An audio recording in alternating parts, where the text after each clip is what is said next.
Hello YouTube, it's Pizzscn here. Today I'm going to be taking a look at iOS 4.3.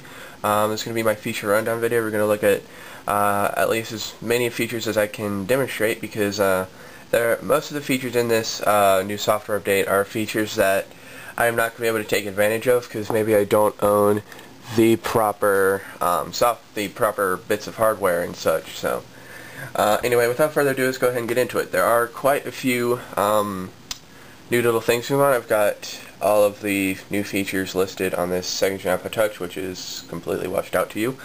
But anyway, let's go ahead and take a look at this.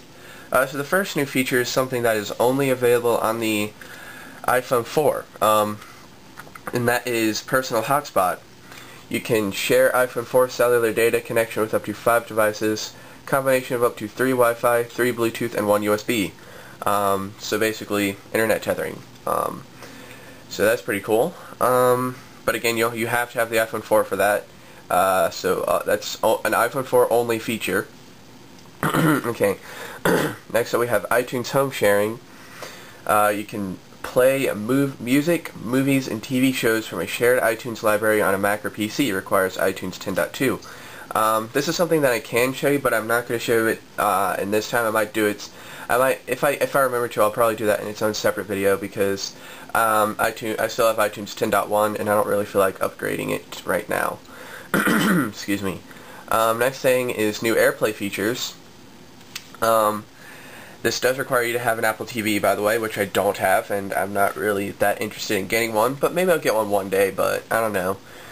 I will not get one just for the sake of demonstration. Yeah. Anyway, the new AirPlay features. Play videos from the Photos app, including the camera roll, album, iTunes previews, enabled third-party apps, and websites on Apple TV. It'll also allow you to play slideshows from Photos on Apple TV using transitions available on Apple TV, which is pretty cool. And here's another new feature that I actually will be able to show you. Faster Safari performance with Apple Nitro JavaScript system. So this is something that I will be able to show you as long as the Wi-Fi cooperates. So let's go ahead and take a look at this. Load a simple website first, Google. That took literally basically no time at all.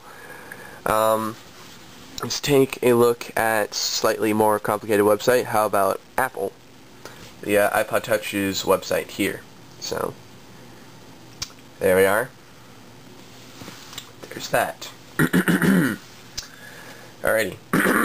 Just out of random curiosity, let's go ahead and do a quick speed test and see which iPod will be able to load this website first. So let's actually go back and let's do that.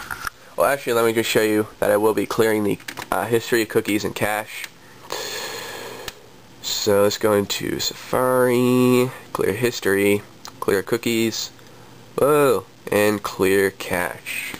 Alrighty, and let's do that on my second gen as well. Alright, so let's go into settings, Safari, whoa, not that one, go back, excuse me, Safari, alright, Safari, how do you like that? Clear history, clear cookies, clear cache. We should really lower the brightness on this thing. It is quite bright.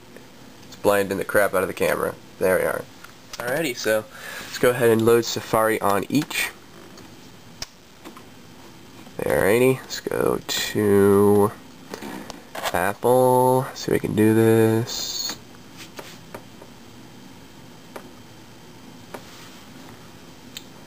And as you can see, the 4.3 device is already done, while the 4.2 device is still working.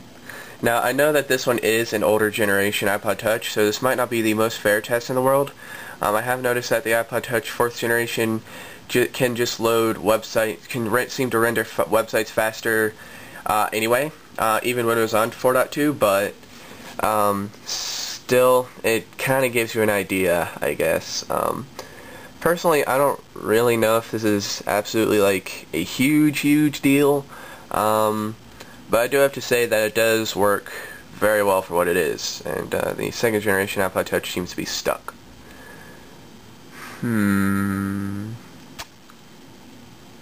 Okay. So By the way, I'm sure you probably are wondering, 4.3 does not fix the Wi-Fi problem on the 4th Gen iPod Touch, which is kind of annoying. But I have noticed over time that the Wi-Fi problem has definitely improved. There you are. It has definitely been getting better. So I have been able to do a little bit of web browsing on the 4th Gen iPod Touch at home. That's certainly been very nice, but it's not 100% yet. If you look right here, it looks like they're both scrolling in sync. Mostly in sync. That's kind of cool. But anyway, let's just go ahead and go back and take a look at some of the new features. I think I'll just leave you guys in this view now. So we've got faster Safari performance with Apple Nitro JavaScript engine. The next feature is HD video out using the Apple Digital AV adapter, and I did put AG there, there's a typo. View 720p HD videos from Videos app, iPod app, Photos, YouTube, Safari, Keynote, and enabled third-party apps on an HDMI display. Now you might notice that it says Keynote in there. Apple went ahead and released the iPad version along with the iPhone version, so I guess they just sort of decided just to put them all kind of in the same little features document thing. But anyway, that's that. I don't have that kit, so I'm not going to be able to show that to you. Excuse me. Alright, next up we have some new ping features. Push notifications for comments and follow requests. Post and like songs directly from Now Playing screen, and parental controls. So those are some of the new ping features there. And we got some new settings. Now these are some settings that do not pertain to the iPod Touch, so yet again, boo, can't show them to you. So far I've only been able to show you one new feature, which kind of sucks. But messages setting for number of times to repeat an alert. This is for the iPhone, for text messages, so that's kind of cool. You can now set it to repeat a message up to 10 times, so that's pretty handy. And lastly, iPad switch setting to lock screen rotation or mute audio notifications and sound effects. So they decided to go ahead and give the user the ability to choose which one they would prefer, which is definitely a good thing. So anyway, that's that. Lastly, we've got some bug fixes, and here are some other features that I myself have noticed, or that I've learned off of a website, off of websites and such. So anyway, the first thing, which is something you can't really see at the moment, but there is actually a new FaceTime icon, which I'm not sure if I really like this change. Here's a new FaceTime icon right here. In fact, you're probably going to see a picture of it right now.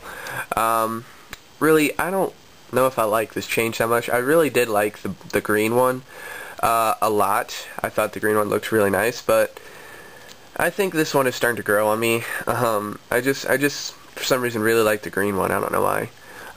Anyway, there is a new FaceTime icon. The chalkboard font for notes has now been replaced with Noteworthy. So let's go ahead and take a look at that. If you go into settings, alrighty, and you go to notes right here, you might see we have something called Noteworthy now, so I'm going to select that. And if we go to the same place on the 2nd generation iPod Touch, which is running 4.2, see we've got chalkboard. So let's go ahead and compare the two fonts. Alrighty, so here we have a direct comparison between the two fonts, and as you can see there is actually a little bit of a difference. It's not just a name change. They do look quite similar, but you can see that Noteworthy only required one line to display this, and chalkboard required 2 lines to display it. I'll probably throw up some screenshots so you can look at it more up close because of the camera. So anyway, that's that. There is a new font, and chalkboard is no longer available as a choice, if you haven't noticed. It's just been completely and entirely replaced. I'm not sure why. I do have to say, I think chalkboard is a little bit more clear than Noteworthy, but I don't really know. I guess they're both about the same, but as you can see there's a bit of a difference just by looking at how many lines each one takes. So anyway, okay, so moving right along, new option up under accessibility to toggle zoom on or off by triple clicking the home button. Oddly, this is not a feature before. Apple did, I just didn't put that in there last time, so they fixed that now. That is there. So if you go to Settings, let's go back and go to General, and you go to Accessibility, triple click Home. There's now a feature under there. There's now an option to set it to toggle zoom. I'm not sure why that wasn't there before, but if I select that, select that, double tap and triple tap the home button, I can now zoom, and I can, do everything I need to do. Whoops. There we are. I still have it set to ask, just because, the reason why I even have it set to ask is because sometimes the iPod Touch does register a double click, a double click as a triple click. And when that happens, it would just close out of the app. Now there, it was actually a single click. I, for some reason did not correctly do a double click, but just something to take note of there. I'd rather it just display that little alert rather than just close out of the app that I'm using. So that's why that's set like that. Close out of settings. Alright. The next next little other feature is the slideshow transition option has been relocated to the Photos app, and I did put settings up there. That was a mistake. So if we go back into settings and we go to Photos, actually let's pull it up on this one too. Settings, Photos. Take a look. This one has more options. But as you can see, this one's missing the transition option. This one has a transition option, so you can go in and set your transition that you wish, that you would like to have for the slideshow. They actually relocated this option in iOS 4.3 to the Photos app. To the Photos app. To the Photos app itself. So if I go into Photos now, and when I first saw it, I'm like, holy crap, I cannot set the transitions anymore. Sometimes it is, nice just to look at all the transitions, just, I guess, out of eye candy or something, but if I go into, say, my home screen wallpapers, now, if I'm in this album view here and I hit play, it's just going to start the slideshow like normal. I guess this is just a mistake or something. Apple just, I don't know, that's just the way they did it or something. I really don't know. But if you want to actually get the actual slideshow option, you need to actually be in a photo, and when you tap the play button, instead of just starting to play automatically, it will actually bring this up, and it says transition, and you can set it to ripple, as well as you can set some music to play from your iPod. I don't have any music though, so I won't be able to demonstrate that. I've just never been really into listening to music, that's all. So I can set it to dissolve, and now it will do that. So I actually do think that's kind of neat. I do like this a little more. You can actually, set background music now, unlike you could before. I mean, you kind of could, but you had to have it playing. You would have to have it playing from the iPod app directly. So that's the only problem with that. But anyway, you can see that this does work just fine. So anyway, that's it. Those are all of the new features. So I guess we'll just let that play through while we take a look at some of this other stuff. Now we have compatible with. This is a bit interesting.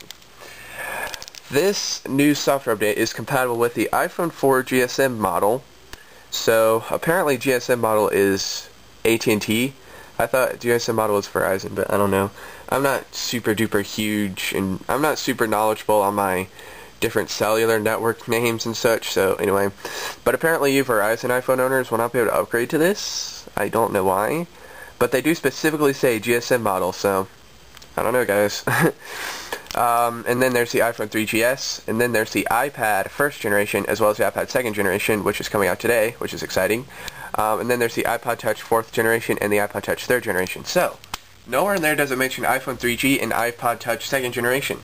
So those of you with any of those two devices that I just now mentioned, you're out of luck. You're going to have to either upgrade to the newer generation iPhone 3GS, which by the way only costs like $50 now at AT&T, so I would definitely recommend you jump in on that if you are desperately in need of an iPhone.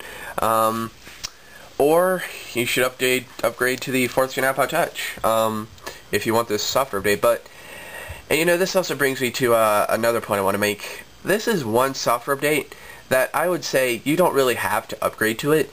It's not really going to affect your productivity. It's not really going to increase your productivity or decrease it. It's just a few little added bonuses, if you will. And most of them are just, you know, novelty. They're not really useful in any way. So I mean, AirPlay, you know, that's just a novelty thing. It's not necessarily a necessity for me. I live just fine without using AirPlay. I've honestly never used AirPlay before, ever, and I'm totally happy. I'm totally fine with that.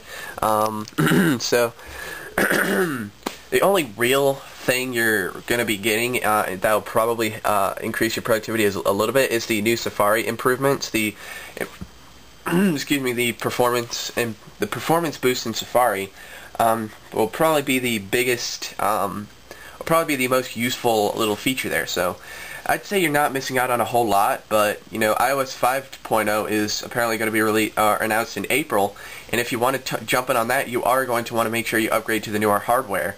So something to take note of there. So anyway, guys, that's it. This has been my sort of look at iOS 4.3.